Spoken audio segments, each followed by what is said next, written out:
accepting them without scrutiny.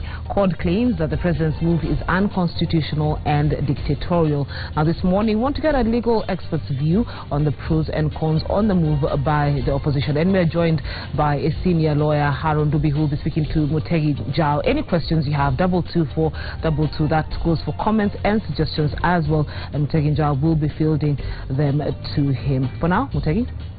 Welcome. Thank you very much. How are you, sir? Thank you very much. Welcome to this session. I have noticed in the newspaper that you are one of those lawyers appointed by CORD to look at the laws that have a problem, and your team is led by one James Senator Orengo. Well, I just read that this morning as well. I haven't received instructions, but when I do, I will consider them and will be happy to help where I can. What exactly is the general beef the opposition has with various sections of our amendments and some of the laws that the president has returned, some of them passed in parliament? What generally is the beef? Well, I'm not speaking on behalf of CORD or any coalition or political party, but I will give you my personal assessment of what I think is wrong. One, I think there is the element like your colleague just mentioned, where the president has been returning certain bills back to parliament. Rather than expressing his own reservations, he is proceeding to make recommendations which are legislative in nature, which makes him therefore a participant in the legislative process by saying this is what I prefer rather than what you have already said you as parliament. I think that in terms of process and content is obviously unconstitutional. Two, there are those other laws. Isn't it reasonable? For instance, right. Today's paper, the law about the Ethics and Anti-Corruption Commission amendment, yes. That was chasing away the CEO and the deputy. The president says instead of chasing those two guys, which is not proper, you should vet the entire ethics and the commission staff. Is that not reasonable? You know, I must say there are things we can say seem reasonable, yes, but outside of the law, because the president or the presidency is an institution that is created by the Constitution. Yes. The legislature is an institution created by the Constitution. Each have their own mandates. The moment you allow one to start performing the functions of the other because they are seemingly reasonable and good, that is when you are creating confusion and creating the potential of a situation that in future might be completely outrageous, that can create total chaos. So let each institution perform its functions within the law. If the president is unhappy about a particular law, let him say, my reservations about this are ABC.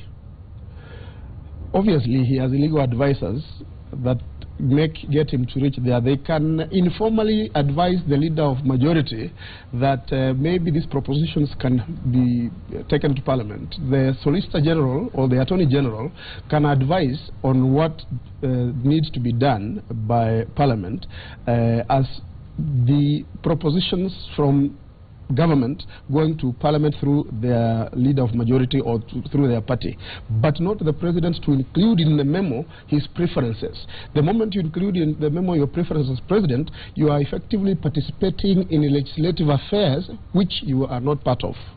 That is really the fine point that we need to agree on. The other point I was making is that there are laws that have been made on account of the unfortunate excuse of terrorism, for instance, or insecurity. You find that these laws also countermand the fundamental freedoms and rights that are enshrined in the Constitution. You saw that, for instance, in the Statute Law Amendments Act, which, again, the CORD coalition and other interested parties went to court about, and the court struck out a majority of those bad laws which were unconstitutional. That's the bill that was passed in a half.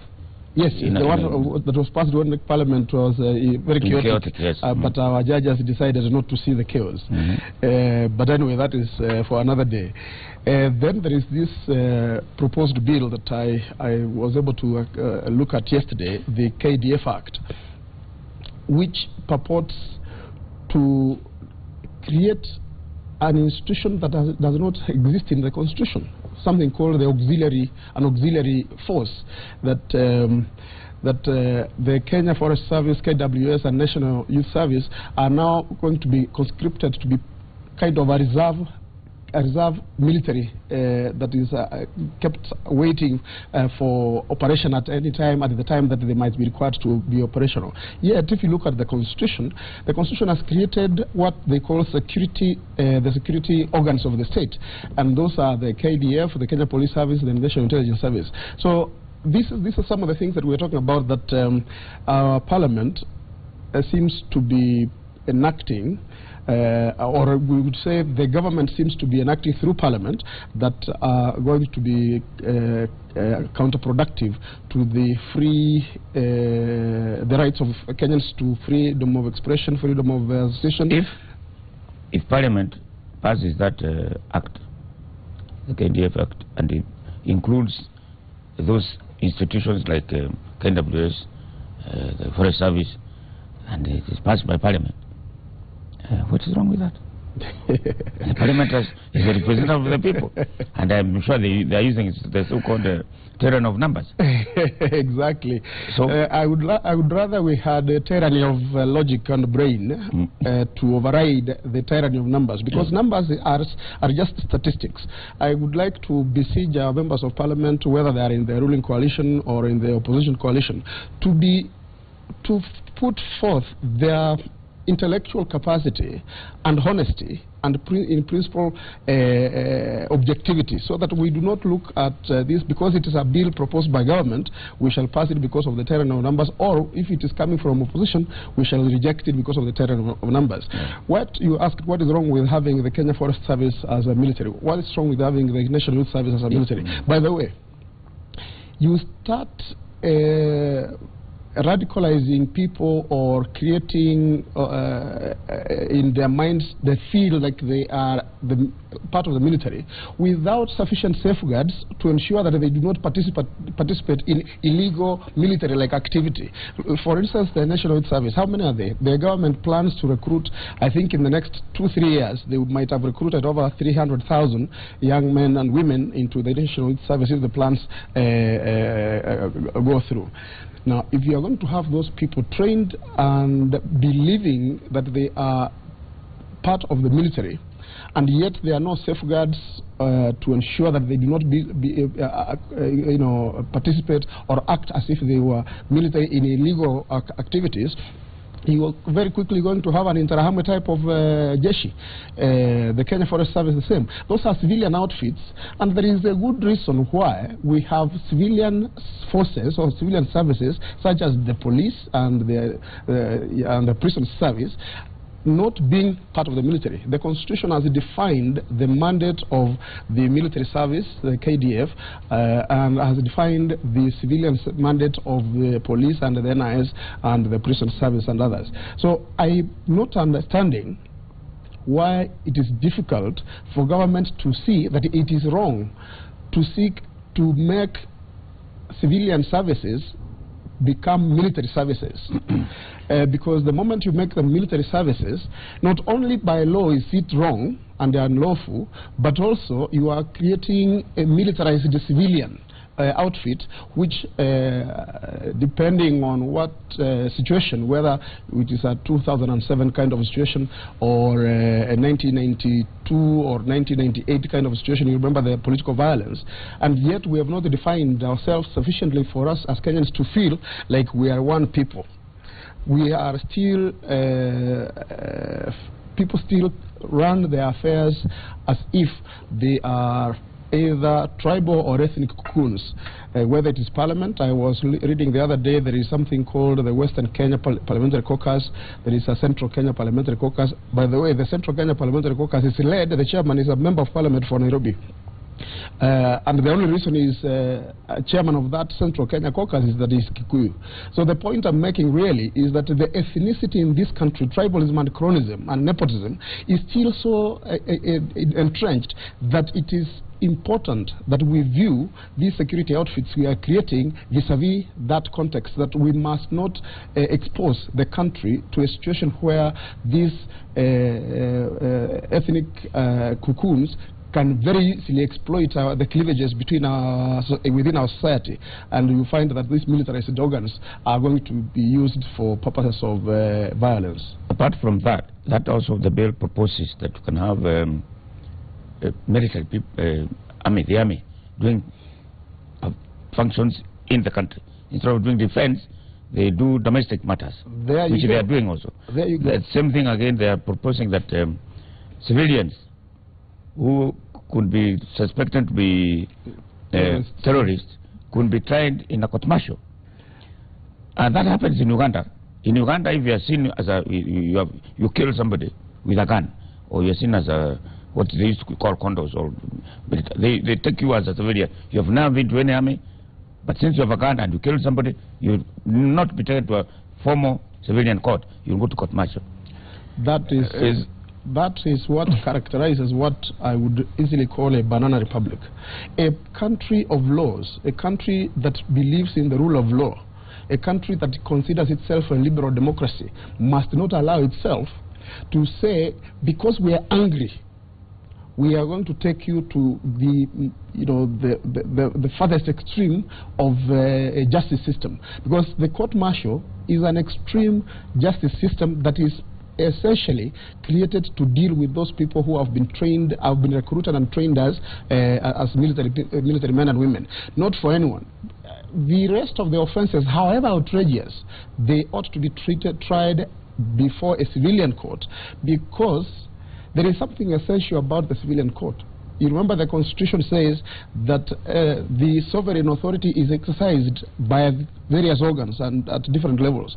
The judiciary exercises its mandate through a donation of the sovereign authority. So it is like the civilians collectively are trying the individual miscreant through their civilian outfit, which is the civilian judiciary. The moment you take these people to the court martial, you are effectively saying that you have lost faith in the sovereign authority donated to the civilian institutions, and now you want the military, which is allowed on account of international law, on account of their training, on account of their capacity and exposure to military equipment, that they will be tried in a special, almost summary way. That's why if you look at the KDF Act, even the amendments, there is provision that other than a judicial trial within the court martial, there is also something they are calling summary trial. So that summary trial is only available to the military, even if I personally think that it is not right to have something called a summary trial instead of having a full trial, where the safeguards of justice and fairness are provided for. What are the laws and amendments that are concerned to the opposition, the one that brings problem? The other thing, one of them that I think that comes to mind quickly is the law that sought to amend the Auditor General's statute, where the President returned it to Parliament with propositions to make the Auditor General part of or subject to the Public Service Commission. Yeah. Mr. Oko was here yesterday. Yeah. He talked about it. Right. And making it a criminal offense for anybody to leak reports which have been, which are within the AG's office before they have been received by Parliament and approved by Parliament. What that does to the country is, it creates the opaqueness that people who are corrupt really want, they crave for, because they can manage information at the Auditor General's office. Mr. Oko spoke and said that their lives are being threatened. As you can imagine, if we are now making it difficult by passing a law that you must never leak. So what is the question about whistleblowing? what happens about whistleblowing in terms of fighting corruption. Because even within, if you manage to manipulate the Auditor General's office, it is possible that you can actually perpetuate corruption by ensuring that reports do not get to Parliament before they are adequately edited to hide the evidence of corrupt deals in government. So that is one thing that surprised me, because the Auditor General is a constitutional commission created, a constitutional office which enjoys independence, office and autonomy, which therefore, in my view, requires that the Parliament and the President ought to ensure that they have sufficient capacity, they have even more independence, and ought to even have, if it was my wish, I would say the Auditor General should have power to even recommend a sanction against individuals who are suspected to be engaging in corruption. The other piece of law that I think was of concern, again, by virtue of the President returning it to Parliament with his recommendations and desires, is that which dealt with the retirement benefits of certain officers who have served in political office. When the President in his memo suggested that families or people, anybody who has served as Vice President, including my friend Mudavadi, who served for, was it 1 month or less than a month as Vice President, that he must get retirement benefits. That he also recommended that the family of the late George Saitoti be paid some money. You get a pension because you are retired and alive. When you are dead, even if you are a teacher or some officer in some place, once you die, the pension dies with you. So when the President is even recommending that Saitoti's family be paid, it can only be a gratuitous payment, not pension. So the point is that these are, I think the President is allowing current politics, divisive politics, to guide his decisions around the law. The law ought to be objective, it should be cold, it should not be influenced by the politics of the day, because politics changes in terms of attitude every day. Once you see one headline today, something will happen tomorrow, the following day. You see in Tanzania, the former Prime Minister who was in CCM only recently defected and is because he lost the presidential bid. He lost the presidential bid in CCM. He is now in Chadema. So that will change the character of politics and political attitudes in Tanzania. And that is the same thing I'm saying here, that we cannot allow that when we are making law, we permit that the current politics be the definitive factor of what character of law we should have. But this is not the beginning of what is happening. If you remember, many years ago, there was a law that if you committed an electoral offense, you are barred from running for Parliament for a certain period of time. And Jomo Kenyatta, who was a friend of Paul Ngai, when Paul Ngai was committed in court that he had committed an electoral offense, the law was changed so that Ngai can run for elections. This is not new. That is and the same thing, Moi did the same. That is where we are saying that our country is moving and ought to move from that kind of cavalier attitude where the President can decide that today I want this law to favor me this way, tomorrow remove it, or yesterday it was not good, today bring it. If we take that attitude because we think that the President or the executive is the guarantor of all good and the rest of the citizens and opposition do not know what is good, that is when we are surely committing a democratic suicide. We will be committing the suicide of the country because we will be failing in our duty to ensure that this country is growing, is moving forward, not only backwards. And that is why we are saying that these laws that, and sometimes even implementation of laws that don't exist. And here you may allow me to comment a little bit again about the NYS. If you look at the statute regarding the NYS, it talks about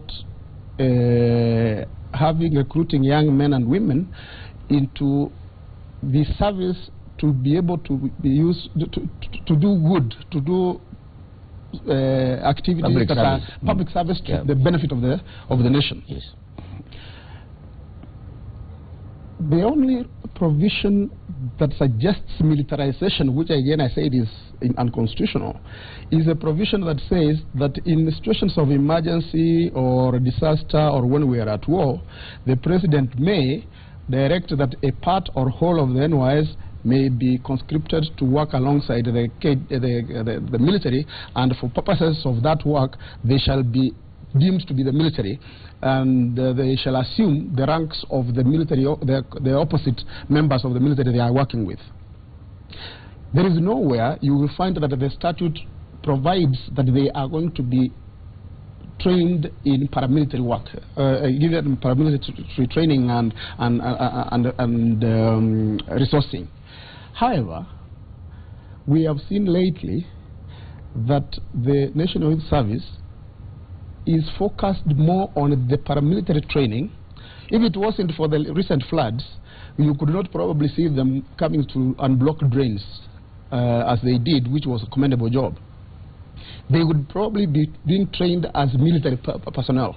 But is that right? I mean, is that an accurate fact? Because the military, I mean, the youth service, wherever they're trained, they don't touch guns. Now, they have only spades. If you see... So what do you mean by militarization? What I'm saying is, if you look at their documents, there's something called the 5-point plan, which is their strategy. It specifically says that they are going to be trained, they are going to be provided paramilitary training, they are going to be regimented, and they will be creating constabularies. And that document, the strategy, actually says that they have borrowed that from the military service. So that is the strategy that is in place, that is on their website. You can find it. That is what I'm saying that is actually wrong, because we are doing something that the law, the NYS Act itself, does not provide for. So we are abusing, not even abusing the law, we are acting outside of the law to undertake activities, even budgets that we do not understand what they are based on, because you saw the Minister for Finance allocate 25 billion to the National Youth Service. I think he allocated less to the Ministry of Health. He allocated less to the Ministry of Tourism. Tourism, I think, has 5 billion. The point I'm making, really, if I should summarize, is that the Department of the Ministry of Devolution and Planning has 25 billion, and several ministries, independent, which are important in their own state, have less than that amount of money put together. The question is, what are the budget lines for NYS? Because what they're supposed to be trained for is to help deal with either emergencies when they arise, or help in activities such as farming, like they have this farm in, is it Yatta or somewhere? Yatta, yeah. And they do not need such kind of money to do that kind of farming. The NYS, therefore, is being allocated so much money, yet they can't account within given legal budget lines, like I expected the Auditor General to be asking, what are you going to spend 1 billion for, or this 25 billion for in a year? The other thing that I think would be of interest in terms of the laws that we might have an issue with is, for instance, the Public Benefits Organizations Act, the NGO Coordination Act, and the amendments that have been proposed by the task force that was appointed by the Minister for Devolution, which has been in the news. I think I read about it in the newspapers yesterday. Civil society organizations and governmental organizations are established under several statutes. Some are registered as trusts, some are companies limited by guarantee, some are registered as NGOs, others are unregistered, are programs of other organizations.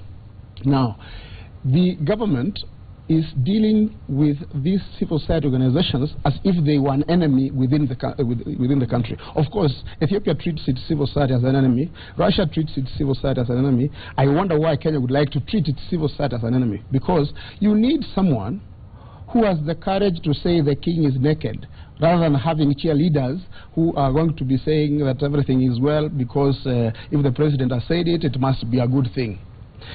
It is not right. I mean, the civil society does not become illegal just because they have supported a view you do not like. But if they are supporting Al-Shabaab, I think that was... Any individual, including those in government, you saw somebody working in parliament being arrested on account... He was freed. That he was free, that's right. The point I'm making is that there was a specific investigation into that allegation, and he was freed. You cannot have a collective condemnation and say this category of organizations or this category of citizens are more predisposed to supporting Al-Shabaab than others. That is precisely where the problem lies, that we have condemned, or we have this perception that all Muslims have a tendency to have sympathy for Al-Shabaab. And therefore, when you are a Muslim, when you have a big beard, you are presumed to be an Al-Shabaab member or sympathizer. That obviously is not only unreasonable, it's illogical, and I think it demeans our own integrity, the integrity of the person you're suspecting, and your own integrity, the person suspecting the other. Because surely, that's why I said, let us have our minds working in a cool, calculated, and objective manner, rather than have this casual, lazy presumptions we make that because ISIS, Al-Shabaab, Al-Qaeda purport that they are advancing an Islam agenda, therefore every person who professes Islam must be their supporter. Obviously, that is completely callous. Now, one thing that Kenyans might want to understand is this: in view of what you have said, and in view of what the opposition is trying to undo, this government came with an agenda of youth and digital. They have young lawyers. In fact, one of them, just Fabiuki, we had invited him to come here today, or we are trying to get him to have this discussion with us. They have young people like Jai Muturi, who is the Solicitor General. They have learned people like Professor Gizu, who is the Attorney General. How do these things pass through them? I don't know whether you can talk to them.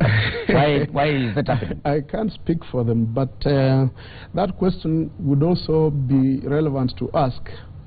How did Goldenberg happen under the watch of a professor of mathematics? Because he was beneficiary. Would that answer of yours also be the same for the same? I don't know. I cannot condemn. I don't know. Because the question, now that you there is no monetary benefit out of this. There will be monetary benefit. I'm not saying if there is corruption. If there is corruption, there will be monetary benefit. Yeah. If you are going to create a situation where the military can spend whatever amount of money and not be asked to account, because that's what the proposed law suggests, that there will be no civilian oversight over the expenditure.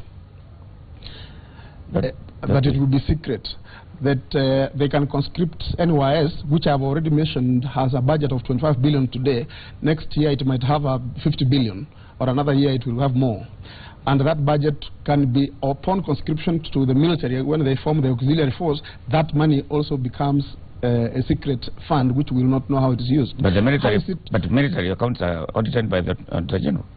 The proposed amendments are making it impossible for the public to ever know what the auditor says about the military. Already, you see, there is an uproar from our politicians about what the auditors said about pilferage and either loss of money or misuse of money or non-accountability for money in the recent reports that have been published. What is interesting, though, as a side remark, is that when it comes to county government, the same politicians are condemning governors. When it comes to national government, they are condemning the auditor. So I don't know who is whom about this. But anyway, the point is that in regard to the military, we will never know what the auditor has said about them, their expenditure. So, and we know, and you saw this during the vetting of police officers, the senior ones. Almost every senior police officer, from the rank of superintendent onwards, is a millionaire, in spite of having very small salaries. There are people who are billionaires, people who have been generals in the Kenya military. I have not seen, maybe one or two you can say may have died poor or is still poor. Many of them are multimillionaires. Why? Because when you are in service, there is no other business you do. You don't invest. When they are there, we do not see. None of them is accounting for how they have obtained those multi-millions. And we know that procurement is what provides the gravy train for most public officers. Because, and this is an example you might want to pick later on as you consider the gap of wealth. You will find that people who are in government, even in junior positions, they appear to acquire or amass much more wealth than their equivalents in public sector, either in civil society or in the private sector, except the private sector, which also makes money, because like the financial sector, you will find that people who are in banks are able to obtain affordable loans, credits, so therefore they are able to amass wealth. But the equivalents in who are out there, either as farmers or in civil society, are a lot less wealthy, if at all.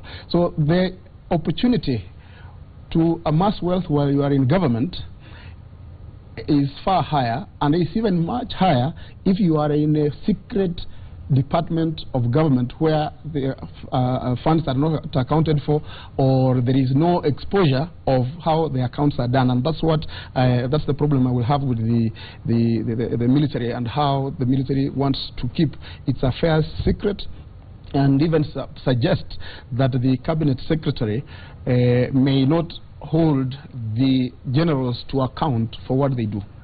In fact, there is also a proposal to scrap the position of cabinet secretary for defense. No, I think it is. It's not that it's being scrapped. It's only that it is going to be superfluous. Yeah. It's going to be like you are there as cabinet secretary, but the president and the commander of the CDF, the commander of the defense forces, can relate without the interface of the cabinet secretary. The cabinet secretary may only, at some point, according to the bill that is proposed, can only at some point delegate some powers. Again, that's which I find superfluous, or rather illogical, that a person who is not effective will be required to delegate some powers to any other persons below the CDF, the commander of the defense forces. So it is a little confusing. I'm sure that when it gets to the floor of the House for debate, I would like to assume that our members of Parliament of the National Assembly will have the presence of mind to recognize that that law is going to take the country backward rather than forward. And ultimately, I would like to say that these laws, especially those related to security, or security organs or security generally, seem to treat citizens as suspects. That government is not too sure whether you mean well for your country. It can't be that we are treated with as suspects. We should be treated with respect and dignity, so that when I see someone committing an offense, or I see a perception of an offense, I have the confidence to report to a government agency that I've seen that happen, rather than where I think, since we are all suspects, it doesn't matter what so-and-so is doing. I don't know whether we Kenyans seem to learn anything, because if you look at the Anglo-Leasing, those procurements are related to defense and security. And that's why corruption comes in, because you are opaque in procuring defense and security deals. Say, for instance, the ship that was bought from Spain, the Navy ship. Yes. It was worth, well, according to some reports, worth about 1.8 billion. We bought a 2.4 or so. Was it 2.4 or 4 billion? And whatever. Maybe it escalated because it's state. Yes. But the original sale was about 2 billion. Now, it was an Anglo-Leasing thing. It was an Anglo-Leasing deal. When we now want to make that procurement opaque, are we deteriorating, or are we going backwards? Obviously, I think what we haven't looked at is that the status as a state has not changed. The attitude of government has not changed. You recall that when Anglo-Leasing was uncovered, the immediate defense we received was, we have not lost any money. And in fact, even if there is something not right about it, we didn't lose any money. Yet you saw recently the president directed the payment of 1.5 billion for an Anglo-leasing deal. We haven't created a state of affairs in our country where people can make money anywhere they are, whether in government or outside, especially outside of government. We have created a situation where people think it's only in government you can make money. That's why when the government is talking about creating jobs and employment, the politicians are saying these youth, let them go into NYS, let them be given government jobs.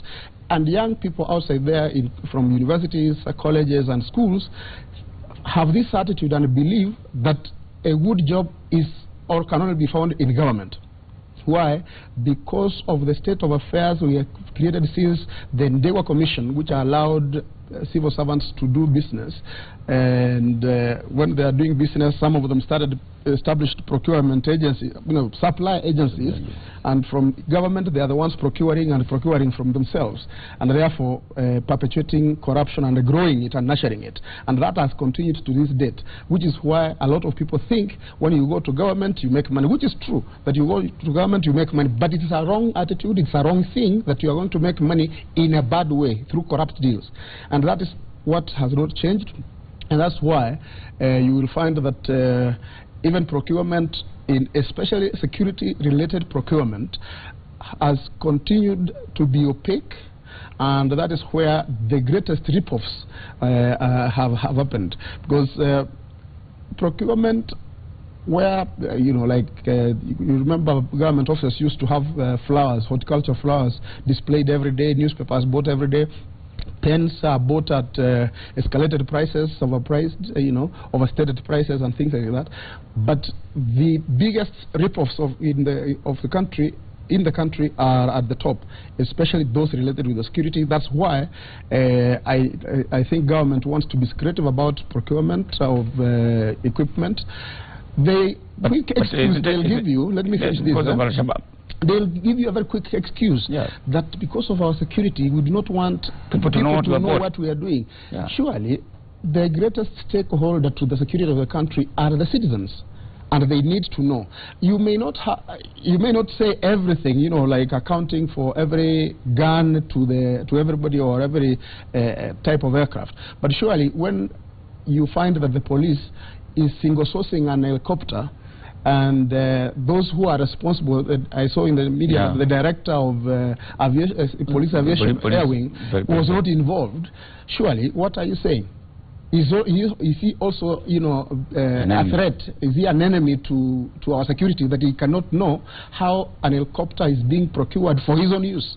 So those are some of the things I think. This is an excuse that is used. I think it is irrational, because in other countries, you have parliamentary institutions, and these are countries which are better developed, where everybody trusts the other. People take one's word as being a gentleman's or a lady's word.